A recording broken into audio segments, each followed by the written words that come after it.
try to show up every day as best as I can, and know that if I'm calm, and know if I'm just knocking things out, and know that if I'm staying present in that moment, that life is going to be smoother, and know that that is easier on me, and that's more enjoyable for me, and that has worked for me, because that you recognize it, and it makes me feel like I'm staying true to that at least a good amount.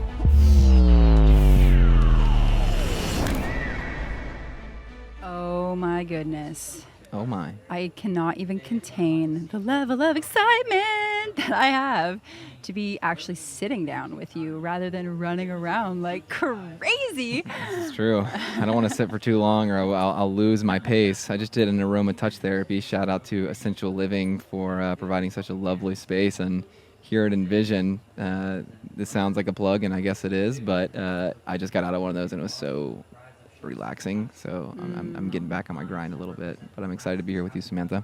Amazing. I'm excited to be with you here too. It's been a year since we've been here, and it feels like a year since we've been planning this event. You know, the mastermind and Vision Festival and the mentorships and the online courses and all sorts of crazy things. And so it's really fun to just sit down and have a conversation. I love this podcast booth. I love this podcast booth with you in it. Mm-hmm. And so for those of you who don't know, so Garrett and myself, we've been working together in many ways. And when we were thinking about what we would do for this conversation, we thought about what's really emerging in our lives right now. And I feel like a theme that's emerging for a lot of people is the changing of the story in which you relate to yourself. Right? We're all living this hero's journey, and we're all in various stages and phases and ways on our hero's journey. And the role that we take often isn't the role of the hero sometimes. Like a lot of people, you know, if I ask, like in the hero's journey, do you see yourself as a hero? And what I find is not many people say yes. And so what would that look like to step into a story where you're really the hero, and you're at the forefront, and you're sharing your gifts, and you're stepping into your greatness? And not that different roles are not great, but there's just different variations and evolutions of what greatness means and gets to look like and gets to feel like. And so when we were chatting about this, we were talking about, well, you know, Garrett, I know that for you, you've played an integral role mostly in the back end, making sure that we get here on time, that all the logistics are covered, that everything is taken care of. Like, oh yeah, you know, without you, nothing would work.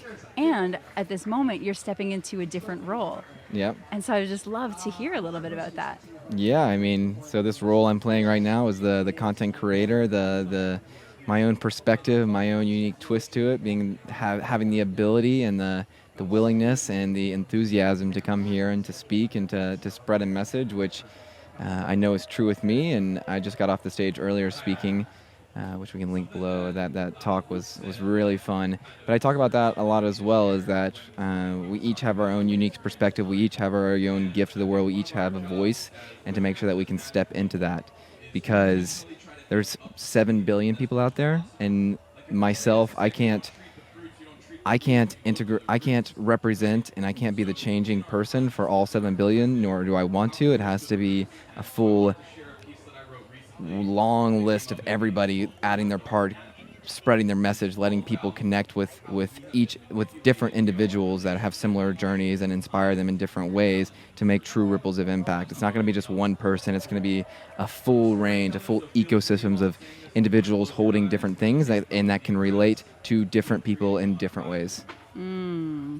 Yeah, and you know that you were such an engaging speaker, and everyone really loved it. And so what would you say your call to action was for anyone listening or at your talk, and then anyone listening right now, if they're wanting to do something like you're doing, they're wanting to build communities, they're wanting to build movements, they're wanting to share their stories, what's like a takeaway, something that you've implemented in your life that our listeners can implement into theirs? Yeah, I mean, I think that if we're speaking to somebody who's just looking to get started, who's dipping their toes in the water, who wants to make change, who wants to take a different route, the first and most easiest way to do such is to find mentorship and to approach an apprenticeship model and reach out to people and start gifting and just start doing just for the love of it, and just knowing that that's what you want to build towards. And if it takes 2 or 6 months or a year or even more, just create to add value. Don't always be looking for a financial exchange. Just show up. And at this time in this time in the world, this wasn't possible 15 years ago. Everybody is online, or like 2.5 billion people are online, but most likely the person that you are looking up to the person books that you're reading, if they're still on this earth, you can send them an email, and not all of them will answer back, but we do have the opportunity to try to reach out and to start collaborating, co-creating with each individual. So as opposed to trying to do everything yourself, I think it's vital that we learn with others, that we co-create with each other, that we not waste so much time trying to boost up our ego just so we can say I did it by myself, because that's not really that fun at the end of the day. You want to have tribe around you, want to have community around you. I know a lot of people that did push it by themselves, and usually they end up at the mastermind saying I've never experienced this type of community before, because it's what we crave and it's so much fun, and it's like excites us to be around other individuals. So that would be my first, is very specific, is to start reaching out to individuals that are down the path and specifically start adding value to them. Even if it's like a simple hello, that's a great place to start, and just thank you for your work. But if you can see changes, even the example of Tim Ferriss's assistant. Tim Ferriss is an ultra badass of sorts, and really respects his time, so it'd be really hard to start working with him. But somebody said, you have 3 things that I would definitely change on your website. I went ahead and did 2, and I'll help you do the 3rd if you want me to. Just let me know. And it's about taking that initiative, adding value, and knowing that investment of just making great work and adding value to other people will come out in the long run. And 2 to 5 months of commitment for a complete change in your life path is a worthwhile investment, in my opinion. And that's what I would say. And I mean, still to this day, it's been years, but I still add value. I still show up. I still don't just have pay me $1,000, $2,000 to do this or that. Like I make time to have these passion projects. I make time to play and co-create with other individuals with no expectation of finances. And I keep going back to that because a lot of people will lean into that a lot, and it's necessary. But also at the same time, we have so much time in the day, so add value to other people's lives and see how you can start co-creating. Just get going. Yeah. So you just said a lot there. There were a lot of maybe like 10 golden nuggets all condensed into that. So what I'm going to pull out from that was, the first thing I heard was like show up, right? Yeah. Create content, put your voice out there, don't hold back, and really like step into your gifts. The second one was being around community and tribe, recognizing that you can't do it alone. And this is something I really recognize, because as you mentioned, I was one of those people that came to the mastermind 2 years ago being like, I am, handling everything and spinning all of these plates and doing it all by myself. And I'm getting there, I'm doing it, and I'm exhausted, and I'm lonely. And I'm not being surrounded by people who are empowering me and supporting me and being able to contribute what they have to offer to what I have to offer. And it's extremely exhausting and depleting and isolating as well. And so being in community, being in tribe, being at events like this, like Envision Festival or at the Mastermind, or joining communities, that's really helpful to feel like you are not the Atlas, carrying the entire world on your shoulders. Yeah, totally agree. And yeah, it's so vital. It's so much fun. It's a way to learn and co-create and play together. So find your community, start telling your story. Totally. And what I really love to ask myself is like, well, why am I not doing that? Or why are people not doing that? And so what I recognize from my own story of, well, why was I not working in community?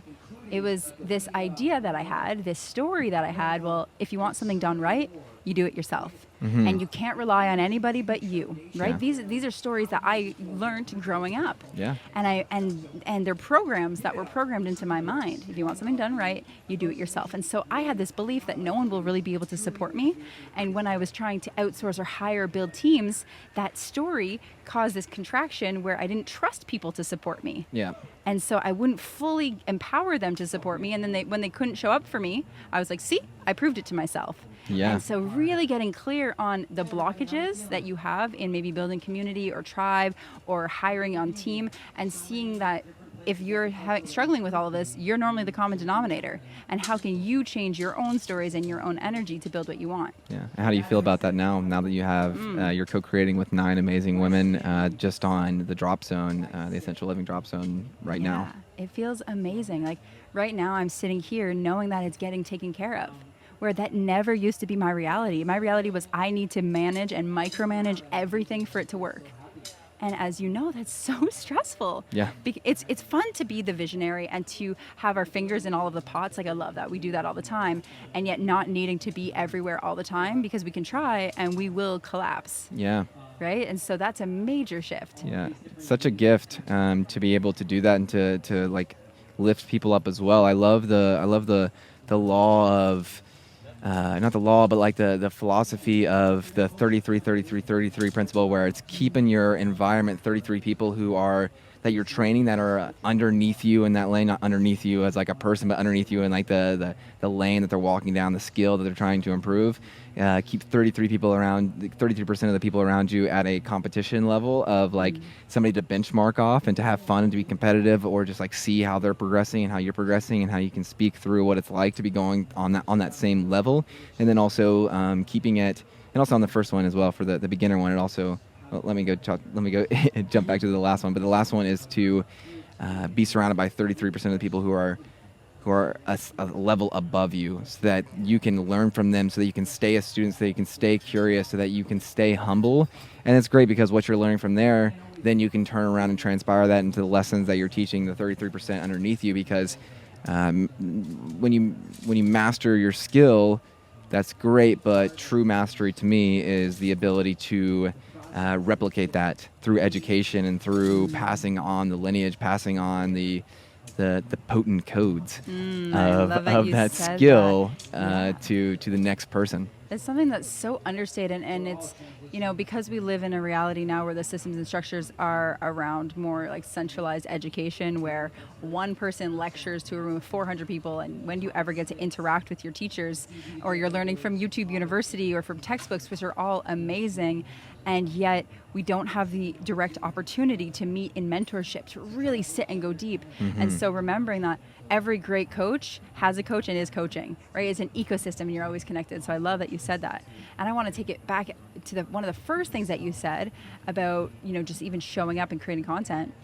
The question I had was, well, why aren't more people sharing their gifts? Right? Like, why aren't people making content? Why did we just have a conversation with one of our Superhero Academy students that was like, yeah, I make all these videos and then I delete them and I never post them, right? So many people have talents and gifts and magic and art and all sorts of things that they're holding back. And I like asking the question of like, well, why is that? And again, it comes down to storytelling, in my personal opinion. What are the stories that we're telling ourselves? And what I've seen, from being in practice for 11 years, working with people in transformation and lifestyle alchemy, are the paradigms, the programs of, I am not good enough. Yep. I am not worthy. I am not deserving. I am not lovable. I can't do this. I don't know the answers. I'm not supported. Nothing ever works out for me. Right? All of those fear and scarcity-based programs that are so real for people because it's what their truth is. Yeah. And so asking this and being like, okay, well, how can we use alchemy, first principle being observation, how can we observe these paradigms and these programs that are running and coursing through our operating systems?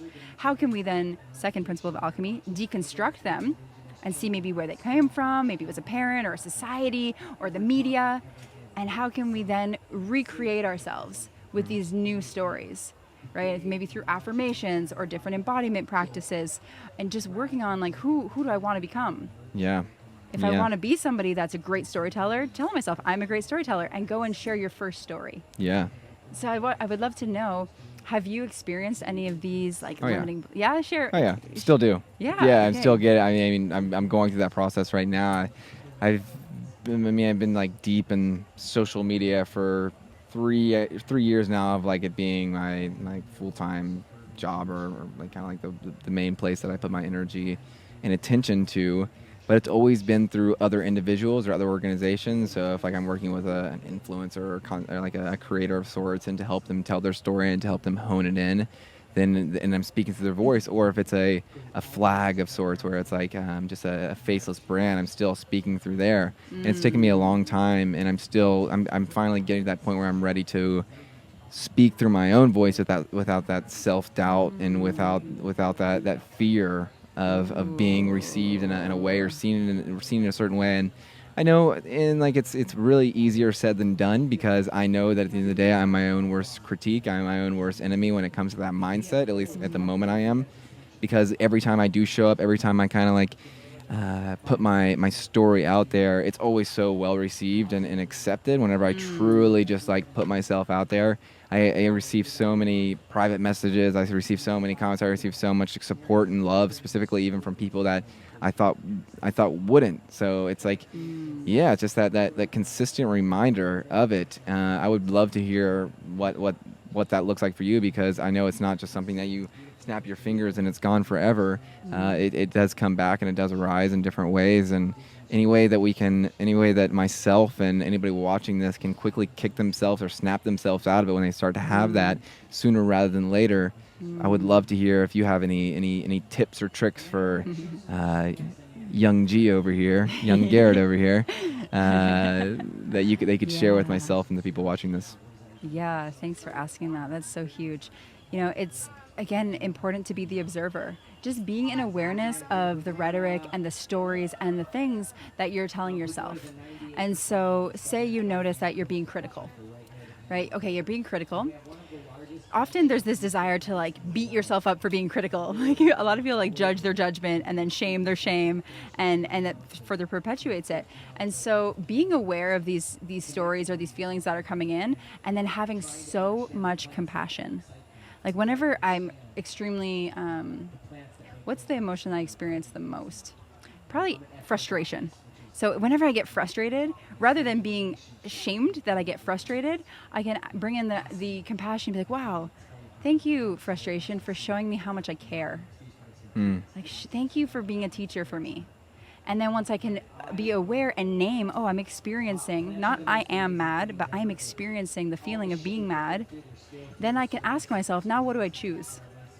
Right? So say I'm about to get on stage and I have these stories. Oh my God, I didn't prepare. I don't know what I'm going to say. Nobody's going to listen. Everyone's going to walk away. Who am I to talk on stage? Right? I'm sure a lot of people feel that way before getting on stage. Thank you for saying that. Thank you for saying that out loud. I think that we should talk about that more often. I think the people that are speaking on the stage should hit on that point often, because we think that they've got it all figured out, and they still get up there and do it every day, but they still have the same fears and thoughts as we do ourselves.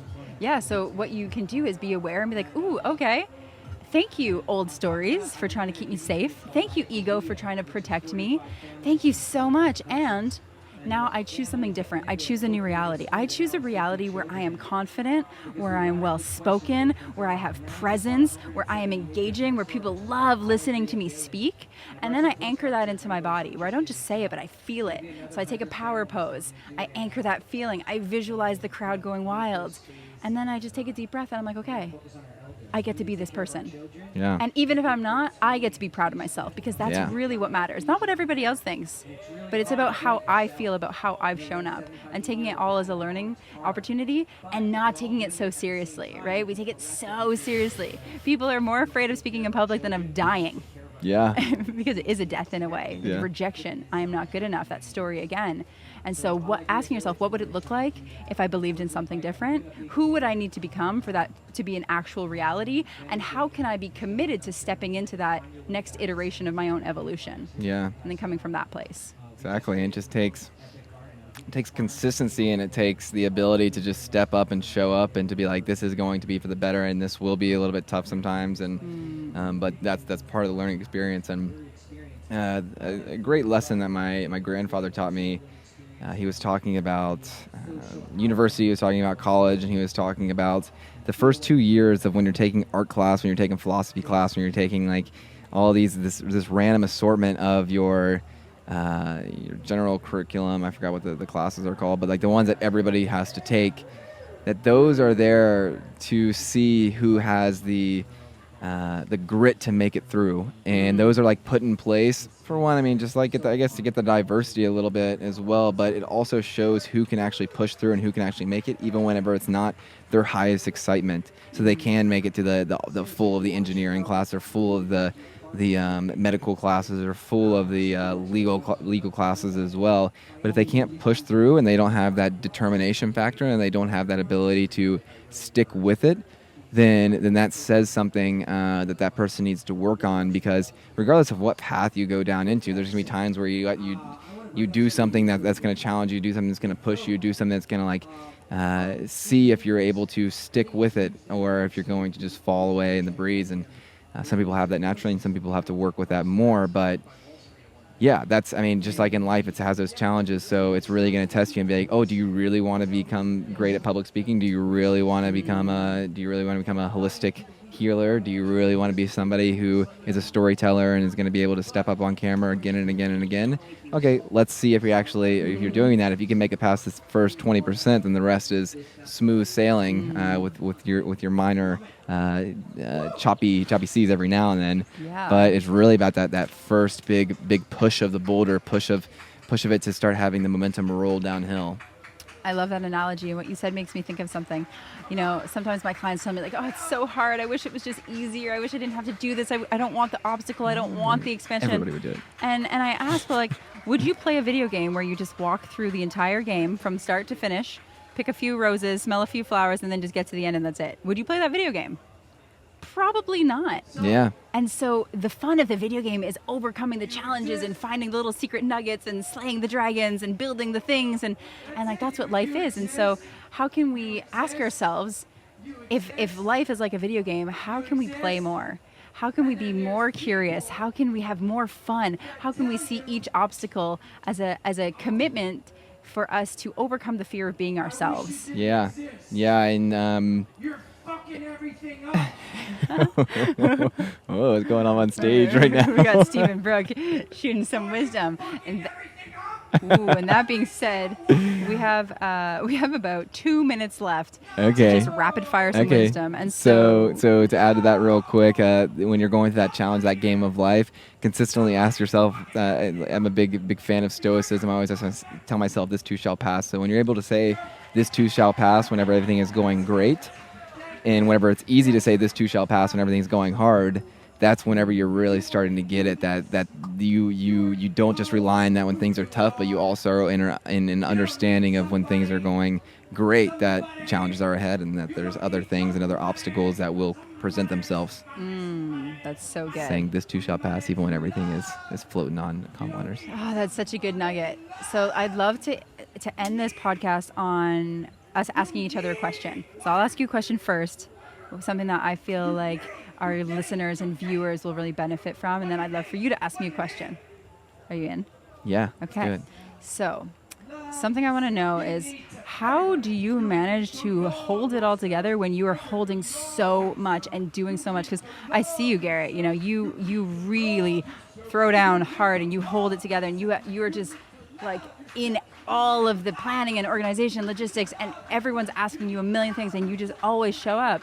And like, what's your tip? How do you do that? Yeah, I think it's just like the great brand, the Grateful Dead once said, "Is are you kind?" So just practicing kindness, practicing calmness, trying to work from a stoic place and trying to just be present and trying to just help in each individual, and seeing that we all get worked up sometimes and that everybody's going through something. So just to show up and know that the best way through it that works for me is just to show up from a place of love and show up from a place of understanding as much as I can. And I have my own downside sometimes as well, but I just try to show up every day as best as I can, and know that if I'm calm, and know if I'm just knocking things out, and know that if I'm staying present in that moment, that life is going to be smoother, and this background, and know that is easier on me, and that's more enjoyable for me, and that has worked for me, because that you recognize it, and that makes me feel like I'm staying true to that at least a good amount. And for you, what is your word of the year, and do you feel you're embodying it? So that's so funny that you asked me in that way. What is my word for the year, and do I feel like I am embodying it? My word of the year is embodiment.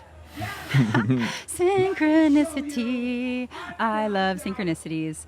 Yeah, there were a few. One was anchor. Yeah. Like, I really want to be anchored into myself, because for a very long time I was just like floating around in space doing all of the things and not anchored into my own beingness. So anchored. Emergent, like, what am I emerging into? What am I putting out into the world? So within, so without. And then, embodiment. How can I embody my message rather than just talk it? But how can I actually be it and lead from that place? Yeah. Being is the most impactful way to live. Saying is one thing, being is a whole nother another level. Yeah. Oh, this was good. We're wise. We are so freaking wise. Take your notepad and that's full at this point. Just You've been rewind. keeping notes while you listen to your podcast. Rewind it and watch again. Just watch it again 1,000 times. All right. Oh, it's so good. Well, thank you so much, Garrett, for taking the time and for being here and for being amazing. Really appreciate you. Perfecto. Gracias, señorita. Gracias. Ciao.